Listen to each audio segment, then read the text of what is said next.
Friends, I want to welcome you to the most ridiculous back patio you've ever seen. In all seriousness, welcome to my back patio. This is the exact condition that came with the house multiple years ago. It is a teeny tiny patio. It is 8.5 feet by 10 feet. It also came with these two glorious Adirondack chairs that I'm sure everyone has seen at a home improvement store or wherever, what have you. This space, we do not have it in the budget to do a full renovation on at this time. And also we haven't decided what we're gonna do up here. However, I do want to make this a beautiful space. So welcome to what I am calling our small space series, because there's so many of you out there who are watching that have small spaces and they wanna know what to do with them. And so I'm gonna show you what I'm gonna do with my small space. So you saw in one of my videos from last week when I talk about launching a project and asking, the family or the homeowner how they live, their desires for the space, wish list, all of that. I want to walk through my desires, my wish list, what's working, what's not working. Okay, so my desire is to have a quiet space. And this is it. As you know, I have a dining room in my front yard, which is very, very public. And so I want to create a little introvert space, a little introvert moment, because even though I clearly have put my gardening life on the internet, I still like to have a little bit of privacy and I like to have a little bit of time where I'm by myself. So that is the main goal and objective for this space. It is a quiet, quiet moment. So already that sets the tone and the energy of what we're creating. The next thing, I actually love this as a reflection point for the cut flower garden, which we actually look down on. Something happened last weekend that actually I think is really, really cool to point out. As you know, I've been on a journey with my cut flower garden. It's a space that I really let go after my dad passed away, which I think if anyone out there, and I think this is probably everyone, if you've gone through grief, there are certain seasons where it's really difficult to do the things that you enjoyed. And for me, after losing my dad, it was really hard to go down in my cut flower garden. And so it got taken over by weeds. But now that it is coming back to life for the very first time last weekend, I woke up early. I was the only one awake in the house, and I made a cup of coffee and I came down here and I just kind of sat and enjoyed my cut flower garden. And so in kind of honor of that momentous turning point, we are going to start this project. All that having been said, there's some things here that I'm not going to change. And this is a key point if you are a renter or you live in like a condo. Sometimes you have limitations. And so it's not about like focusing on the limitations, but how do you amplify the limitations? Okay, limitation number one is size. For me, like I said, we don't have it in the budget to renovate this backyard yet, this upper area. So our limitation is size. However, this is a beautiful bonus because it is a more introverted, quiet space. So it actually, that restriction is a bonus because it emphasizes the energy that we're creating back here. Okay, number two, we are stuck with the surface that we have. And like I said, would I love to change it up? Absolutely. But you know what? We are going to do honor to what is here. We're going to sweep it off. We're going to pressure wash it. We're going to give ourselves a clean slate. Now, number three, I love my flowers. I love my color. And this right here is just a sea of green. I have nothing interesting to speak of here. So I'm going to bring in some containers that I think are going to be perfectly designed for those of you who are living in smaller spaces, because you need something, especially if you're going on like a deck or a balcony, it needs to be lightweight, it needs to be durable. And also if you are a person who is aging in place, containers are a great transition point, because as we get older, it's harder to get down on the ground and do hard digging. You're going to want something that's a little bit easier lifting. So limitation, turn to positive. We're bringing in some amazing containers that are perfectly suited for those of us with a deck or a balcony patio lifestyle. We have a very clear definition of zone. So we know this is like chill zone, quiet, introvert zone. Now we move forward into design. All right, item number three, that is a limitation. I am not going to re-landscape what is in back of me right now. Unfortunately, it's a little boring to look at. but I don't know if I'm going to get to pulling out all of the ivy and all of that. That is a project and a half. And so when I think about my space, and this is important for you too, when you think about your condo, your townhouse, your apartment, you want to think about what is the view that you want to take in. Well, if I put my seating area over here, I'm looking right here. I am seeing the edge of a camellia that is not in bloom, and I'm seeing blackberries, okay? Now, if I put my seating area here, all of a sudden, this view becomes very joyful. It's actually more open where I'm seeing right here. And also, if I sit in this direction, I'm looking down on the cut flower garden, as opposed to here, I'm looking down on the pathway that we take to get down to the alley to take out the garbage. So not a good view, glorious view. Okay, now here we are in introvert zone. So we've discussed the different viewpoints. So that's something you want to take in as well. Also, the other thing that I want to kind of say is if I'm out over here, funny enough, I've got this little arch of greenery that offers just the babyest hint of shade. And in the afternoon, if I simply shift my seating area over this direction, I get a little bit of this shade here, and I have a giant magnolia tree out there that will block some of those late day rays as well. So this is clearly my seating area. The next thing we have to keep in mind, or the next thing to consider, is what kind of seating am I going to bring in? Well, we've established this is more of an introvert zone. This is not going to be made for lots of people. So I'm going to be looking to replace these two terrible Adirondacks with something more elevated. And I think I might also search for like a third side table piece that maybe I could like move around, or I could option into a seating stool as well. Next, when you are working with a small space like this, you want to think about container placement. Now, if this was, say, the railing of a balcony, for example, I might consider doing low slung, modern arrangements all right here so that when I sit down, I'm a little bit hidden and maybe I have some beautiful grassy movement. Now for this area, and this is where when I talk about furniture placement, I always measure. I'm going to want to sit here because I know if I bring something tall out here, I'm going to get a beautiful view of the sky, but I'm not going to be able to see anything down to my cut flower garden. So immediately I know I'm not going to put planters out there. I'm going to be placing planters here. Okay, next, since this is a small space, I don't think I'm going to be utilizing a lot of big round planters. I think I'm going to go with something sleek and modern. In addition, this gets hit with a ton of late day sun, which is very intense. So I'm going to be choosing full sun plantings, and I am also going to be choosing a self-watering container because these puppies, they need to have moisture in their root systems. The other thing I'm going to be doing is a bonus to the particular planters that I'm choosing is they are double walled. So they have a bit of that insulating effect when it comes to the root systems. They're not going to be up against the heat of the exterior of the container. So all that having been said, welcome to the Small Space series. Let's clear this patio and start cleaning it up.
Hi friends, it's the end of day one.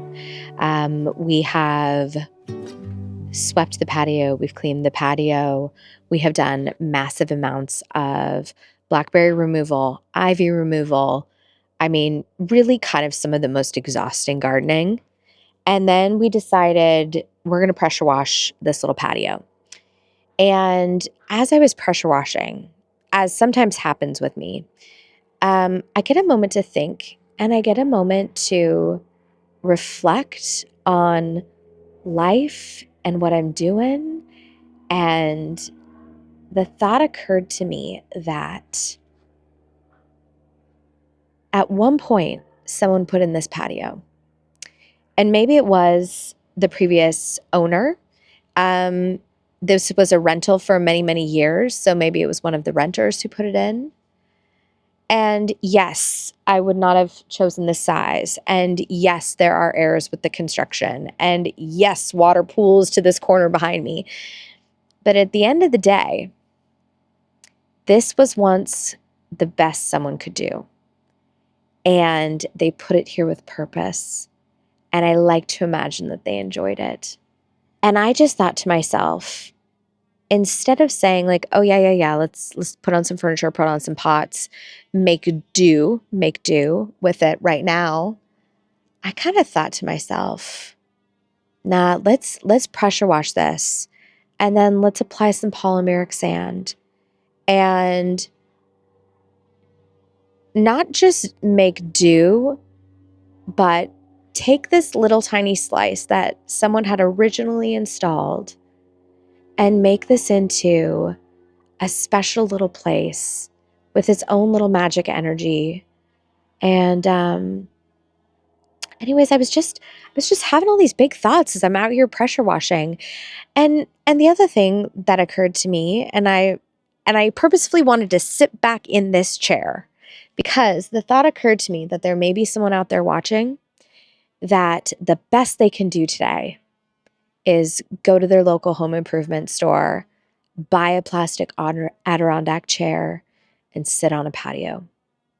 And maybe that's the best you've got today. And I want you to know that that is okay. And I hope that this video brings you joy. And I hope that this video brings you life. I think if I reflect upon today and I think about just all these beautiful thoughts I was having as I was pressure washing, which I know seems really silly, the thought occurred to me that I think today's lesson is wake up with gratitude in your heart and do the best you can do. And if doing the best you can do is just even the tiniest sliver, let that be okay. And the next day when you wake up, if you can do better, and let that be okay. But never stop moving, you know? So those are just like deep thoughts with Kate from pressure washing. But I think it's really important. I think it's really important in this YouTube immediate gratification world to take a moment and I just want to express some gratitude for this little 8x10 patio. That may not be my dream, but I am making it a dream and I am making it a little space. And how lucky am I that I get to sit on this sweet little patio and have it overlook my cut flower garden, which is that in and of itself, quite frankly, that cut flower garden I feel like is a miracle this year. So I'm going to get cleaned up. Tomorrow's a new day. I'll see you then. Start of day two. It is actually super muggy today because we had rain all day yesterday. And unfortunately, that does foil our plans a little bit. Today we had planned to wake up and put polymeric sand down. We even waited a little bit to see if maybe it would dry out, but the pavers are simply holding too much moisture. I have to wait for more sun, more heat to kind of allow these to dry off. But I do want to keep going. And here's why that is not a problem. I'm going to be using lightweight containers for this area because I really want it to be something attainable for someone who is in a balcony setting, has maybe like a little patio that can't hold a lot of weight. And so I want this to be something that you can take away from. So we're just going to keep soldiering on. So where we're at right now is we are setting the stage for the functionality of this space. I think, so first things, we've established that I want to face this direction. So already we know in this small space, this is going to be our seating zone. Since this is my backyard and I don't want to block the view down to the cut flower garden, I'm going to be placing my planters back here. Also, it's disguising. I feel like planters are a really good opportunity to disguise less desirable elements. So one of the things that the previous owner decided to do with this patio is they decided to dig it down. Now, some of you are saying like water intrusion, There's nothing else below this. Also, I agree with you. Building code does require I install every patio sloped away from the foundation of a home. That is good common sense. It's good practice.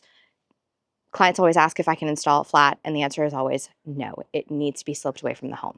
So with this installation, they did dig it down. We're not having any issues. So now we just kind of have to disguise this little ugly bit. And also, for those of you who are wondering, these are the supply lines for the front irrigation as well as the cut flower garden that is behind the camera. Since we do not have an irrigation system that was in ground in place and we didn't know what we were going to do back here, we decided to run this off of our hose bib. I will, gosh, maybe if you just search through our videos, you can see where we've set up the irrigation system and we walk you through it step by step. I will also link it down below. So I need to kind of disguise some of this because it's not subterranean. So this is going to be placement numero uno. The other thing that I want you guys to take into consideration is, do you remember in the furniture shopping video where I walk you through like measure, and we're not measuring just floor space? What we're measuring is also like window height or a view that you want to take advantage of or something likewise you want to disguise. So out this basement window, I think it would be really sweet to have kind of like plants kissing the bottom of the window. So when you look out, you have this like kind of sweet little view. So all that having been said, we are going to bring in some awesome Crescent Garden planters and we're going to play with some arrangements. Well, friends, this took an unexpected turn. I went to go grab a couple of plants. I just needed like 3 more things. And when I got back, not only was it like brilliantly sunny, but now the patio's dry. So before we actually just removed all of the pots that we put here and we removed them and we're going to throw down some polymeric sand. So essentially, high level view. Polymeric sand is what you put in between your pavers. This goes in all the little joint markers. It's kind of like grout between tile. And essentially, the polymer is what binds all that sand together and it is water activated. So that's why it was really important that we not do this on top of wet pavers. So we have each one of these bags is about 50 pounds. We do have probably 2/3 of a bag left over from the front yard. So we're going to start with that. We are going to kind of, we're going to try to pour it in most of these lines, and then we're going to use a broom to brush it the rest of the way in. We do want to make sure that we have the surface of the pavers brushed clean before we wet the product down so that we don't end up with a bunch of like gunky patches on it. All right, here we go.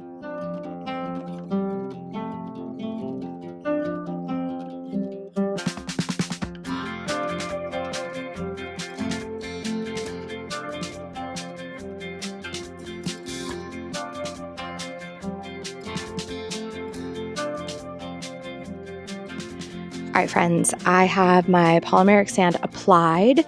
We have gone over this a couple times with the broom. You want to take care not to actually brush it back out of the cracks. So we started with a light hand broom, moved to a push broom for more even coverage, and then we just swept off all the excess. Also, we used way too much. I'm always nervous that I'm going to run out of product. Of course, you can always reapply. So we actually ended up taking a ton of it off. Okay, now I've got my hose and I'm going to start with my nozzle on shower and then may change it to cone if I feel like I need more coverage.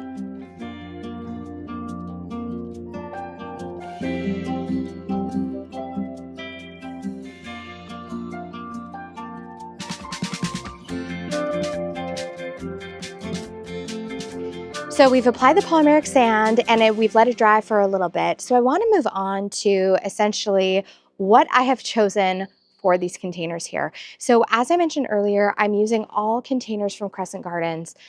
These are lightweight, they're portable, they're great for balconies, they're self-watering, just tick, tick, tick, tick, checks a lot of boxes. And what you'll notice I've done is I actually have 4 containers. And you might be thinking to yourself, Kate, odd numbers, da da da. And to that, I would reply, rules are made to be broken. So, and once I kind of explain, you'll actually notice that I actually will have some nice odd numbered groupings here. So to recap, we've established my seating area is here. I'm gonna have 2 low-lying chairs. And with this container behind me, we actually form a really nice trio. We're gonna have some nice varying heights. They're gonna play nicely together. All right. This is essentially arrangement number 2. We have a nice little trio here as well. If you'll notice, I am mixing up textures. I've got some nice vertical lines. I've got some nice horizontal lines. I have a lot of different shapes. So I've got this nice big rectangle in the middle. I've got a couple circles here and a circle over here. So they're all kind of reading and relating to one another. And this feels very modern and fresh. What you're going to notice also is I have brought in this little guy, which you may remember from Container Design 101. I've stripped out the violas. They have done their job. It's too hot for them now. I've actually dug out the osteospermum and the heuchera as well. Those may find a different home, TBD. And we are going to play with this little cypress and the wire vine. Next, I want to talk about this placement. This is like the major anchor, and it essentially is the piece that is dividing our spaces. This one is this beautiful rectangular moment. I was thinking of centering it originally in front of this window, but then it felt like everything was hiding behind my chairs. That wasn't going to work. So instead, I've centered it on the 1/3 marker of this beautiful window. Now, the next thing I want to talk about that I actually don't think I've discussed on this channel before is just the energy of this space, okay? Now, you may be thinking like, Kate, that's super woo, yada, yada, but let's just break it down with our most like practical mind. If you walk into a party and it's like a birthday party, typically you are going to see bright colors. It's cheerful. It's boisterous. Those bright colors, they bring a certain energy to the party, right? Now, we've established that this is going to be my quiet, more like introvert moment. And if that's the case, I'm going to lean into colors that I find very soothing. So I find blue really, really soothing. I find like very muted color palettes to be very soothing. But because I am a designer, because I do love a little punch of color, I'm just going to bring in a few little dots of color that are going to have they're not going to be bold. They're not going to be primary colors. They're all going to be a little left of center. They're all going to have a little bit of like softness or moodiness to them. Think of it as like I don't know, like Southern Belle meets moody teenager. We'll go with that. Okay, so all that's left to do here is to fill these bad boys up and get to planting. And I wanted to give you another note here. Since I am using self-watering containers, how these work is the roots of my plants dig all the way down to the reservoir on the bottom to find the pocket of water. So therefore, I am not going to put my usual drainage taco that I normally place in the bottom of all of these containers. That's not happening.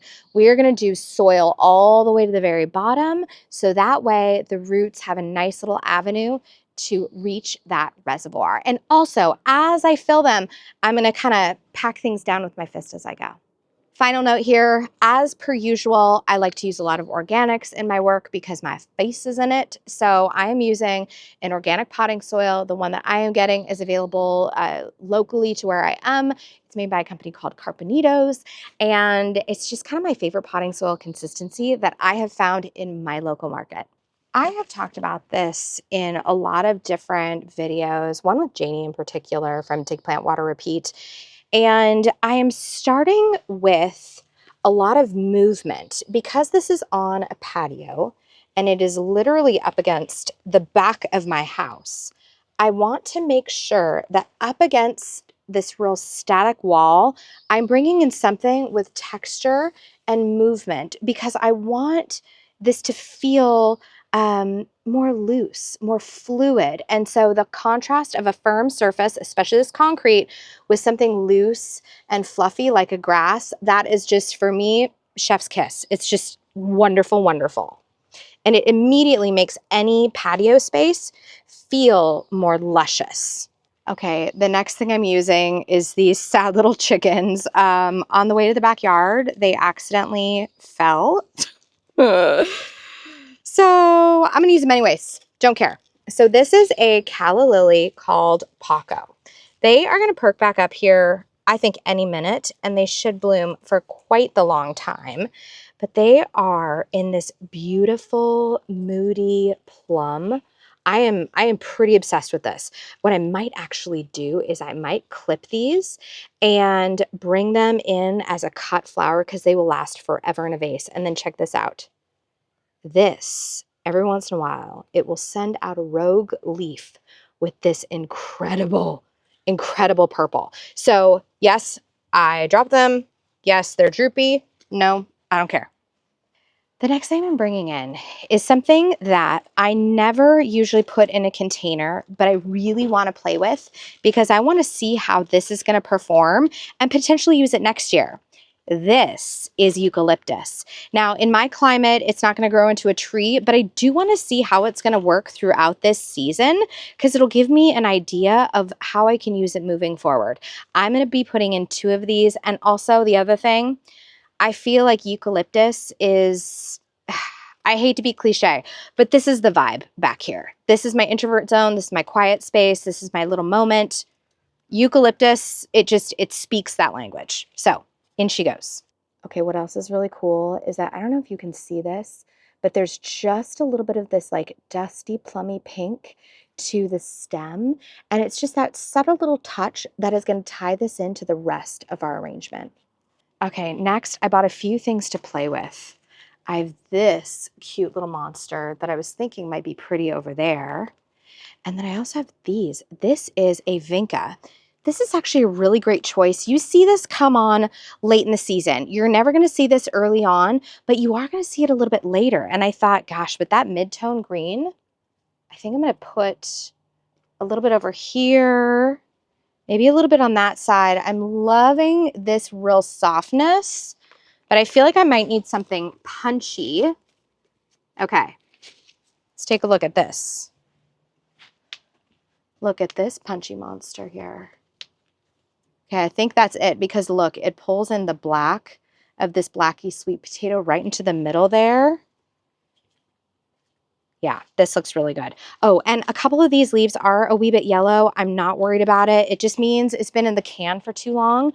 A lot of these are left over from projects that I've done for other folks. And this one is called Headliner Dark Saturn. In case you are curious, this verbena right here, how gorgeous is this? You rarely see it in this muted apple green. And this one is called Lanai Green Apple. I'm going to repeat the same thing on this side over here. And this looks really good, doesn't it? It's like super drama mama, you know? All right, guys.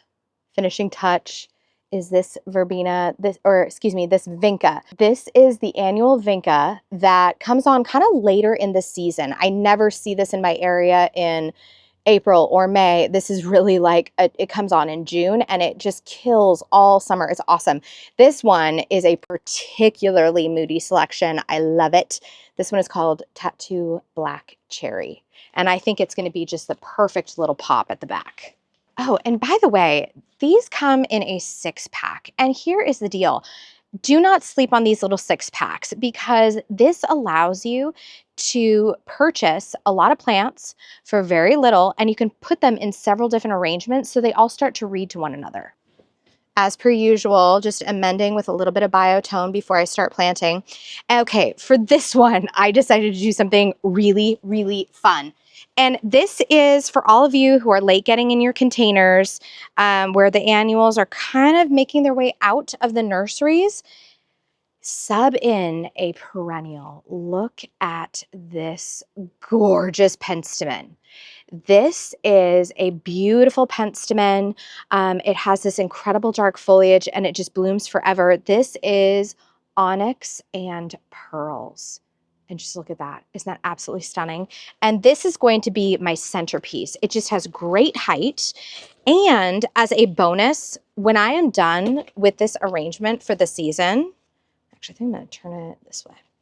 When I am done with this arrangement for the season, I can take this out of my container, and I kind of was thinking I might plant it in the front dining room border because I have that dark sedum out there, but I'm really hankering for something else dark in that space. I need some more dark foliage, and I think this may be the ticket. And just look at this.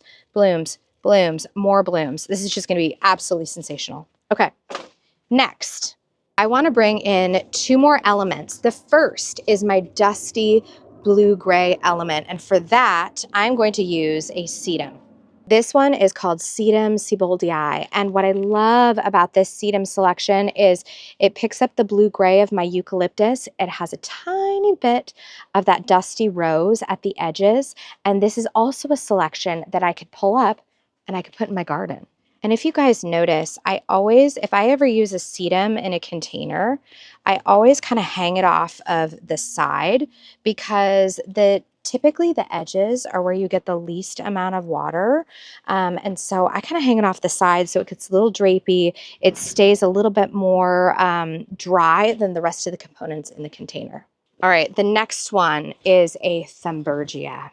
Okay, this is black-eyed Susan vine. And I don't even think I want to use this little trellis. I think I want to install this drapey and cascading all the way down because this is such a tall container. I think it's going to add a lot of drama. So I'm actually going to take this out. And by the way, I'll have to look up and see if I can find the name of this particular black-eyed Susan vine. It has... If memory serves, it is really like the stupidest name. It's like Itsy Bitsy Pink or Twinkle Dazzle Hoozy Poozy. I don't know. I don't know who is in charge of naming all these things, but like they really do a disservice. This could be named so many cool things other than what it was. It's just not doing it for me. Okay, I could come in here with Marguerite. Actually, it's actually really pretty. And just pop a little bit of chartreuse, or I could go Moody Teenager again. Okay, we're going Moody Teenager.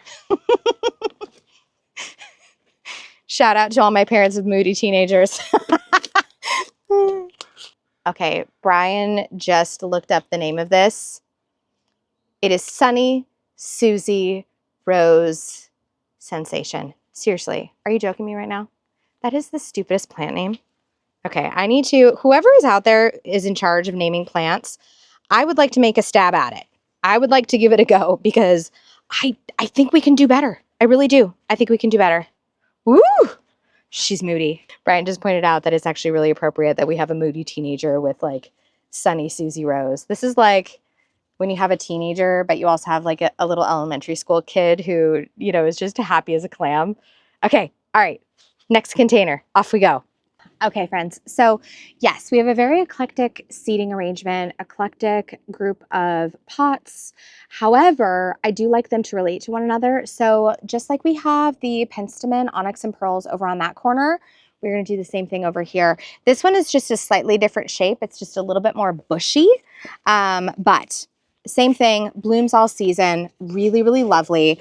And this is going to be just gorgeous anchor here on this side. And I think instead of doing it like here, which one might think of because this is the back of the house, I'm actually going to angle this arrangement because I want to enjoy it from my seating area. And so this is more of my sight line. So angling it over here is actually the better choice. Okay, another thing that I'm thinking of doing here is bringing in some real frothy texture. Actually really loving that silveriness here. Okay, but I also want some silver down here. That that. Gosh, those are really mimicking each other's leaf shapes. Okay, hold up. Let's look at that. Oh, I don't think I like that either. Okay, in case you're wondering what I'm doing, do you see how the Artemisia and this cypress, they're a little too frothy together? So I want to keep these two in different containers. This one, this looks like a beefed up wire vine. Look at that. Really similar structure, so I don't think I like that in there. However, this is very silver and interesting here. Okay, let me play with some more options. All right, here we go. Now, there's something I kind of like about that in there. However, oh my gosh, that's too stiff. I don't like it. Okay, that's silver for sure. That's the jam. Okay, that is interesting to me there. Okay, I'm gonna try something. This is very similar. I just 86 the wire vine. Dude, I think I'm gonna do it. I think I'm gonna get rid of it. Maybe I need some of this on top of it to mellow it out. Maybe I need that. It's not bad. What do you think about that? Okay. Ooh, okay, I think I like that better. The stripiness of this almost is too much activity. That actually is pretty good, but I could do that, and I could do that, and I could do that there. Is that better? Is this too much of a hog? I actually think that might be better. But I kind of like that up here. This is very monochromatic. I need something different. It's too matchy. I think I like that better. And so I could put that in here to break that up. I could also put it up here. Maybe that's what that needs. Okay, I could also put in that, or that feels too chipper. I could also move this more forward, and I could put that back there. I actually feel like having a little pop of that bright green there is good. This still feels too stiff to me. Maybe I put a couple of these in there. I just don't want it to feel too samey. I almost like just one. Maybe I don't need that. A little bit better. Yeah, that actually is way better. That corner one isn't quite there yet. I could bring some moodiness down there. That feels better. Put that here. All right, this one took a little bit more finagling. I'm bringing in a few brighter pops here. Everything else is going to remain pretty darn neutral. I think I'm actually going to selectively remove some of this wire vine here. And what we've done is we've brought back in my gorgeous apple green verbena. I brought a senecio front and center. And then I'm using the petunia kind of scattered all the way around. I've got another dark moody teenager, bringing in some vinca here, a nice little strappy grass. This is a carex. And, oh, and then I have a salvia here. This is, gosh, I forgot the label. Darn it, didn't have one. Anyways, this is a, salvias come in a lot of different varieties, but this is one of the more shorter statured varieties. So this is gonna get about 14 to 18 inches. And so while my penstemon is gonna be nice and probably like almost 3 feet tall, this one is gonna stay half that size. Also, this over here is Artemisia. This is called Powys Castle. And then over on this side, I'm bringing in my eucalyptus one more time. And on the back here, I have another carex. This one is called Everio. All right, let's get it all in. So for this space, we literally got these at Costco. Okay, so we were walking through and we saw these little chairs. And they were kind of cool, modern. And at first I was like, nah, I'm not gonna get chairs at Costco. And then I started reading a bunch of online reviews, and then the more I thought about it, the more I was like, I can't have something with a big footprint. I need to be able to fold it up and put it away because these aren't going to be sitting out all year, and I can't be investing in some giant piece of outdoor furniture for this space. And the more I thought about it, the more I was like, I think this could actually be perfect. Oh, and we got them on sale. What did we get it for? Was it 60, 50, were originally 60, and I think we got them for 40 or 50, which was a pretty good deal. Okay, let's set them up.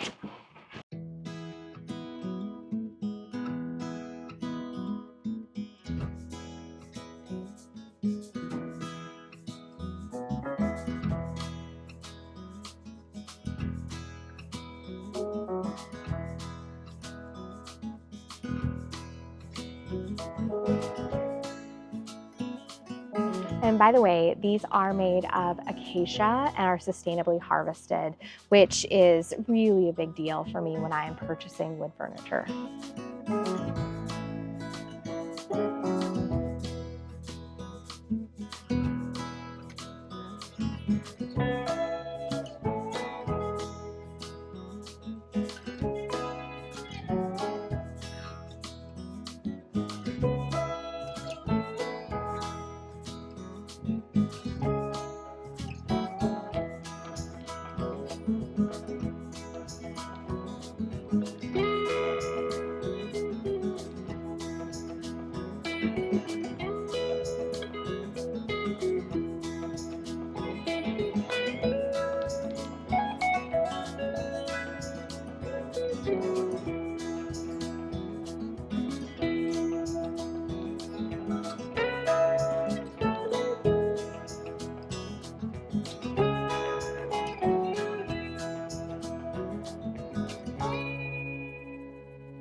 So it's late in the day. I still have my coffee. But you guys, I am so tickled. I am so tickled. So tickled. This little mushroom stool, I'm not sure if you remember that, but that was from my furniture shopping expedition trying to locate and track down the perfect dining room table. Mission accomplished, check. And and here's the thing I was going to tell you. I knew we were going to redo this space. I knew what I wanted in my mind, and I already had the dimensions of this particular seat. I measured the butt to floor distance, and then I kind of sat at that distance and then was like, okay, if I was to put a cup of coffee down, put a cup of tea down, how high would I want it? And so when I was at World Market and I saw this, I immediately measured and I was like, ding, ding, ding, we have a winner. This is the perfect height as a side table for this area. All right, my friends, I think that's going to do it for me. All that is left to do is a little tiny bit of sweeping up and I just think that this is going to be the best little refuge throughout the season. Thanks for coming along on my small space renovation. And yeah, just following up on yesterday's thoughts to close out the video today. I am filled with such gratitude for this tiny little space. And I hope that this helps you kind of envision the small space in your life, because I don't think you need to have a palatial space in order to feel loved, held, and just completely connected to the space around you. Thank you so much for watching. I'm going to see you in the next one. And as always, please say hello to your garden for me.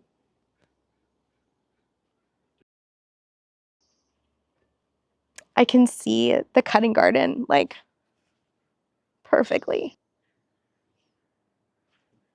I'm actually totally getting emotional. This is like, it's perfect.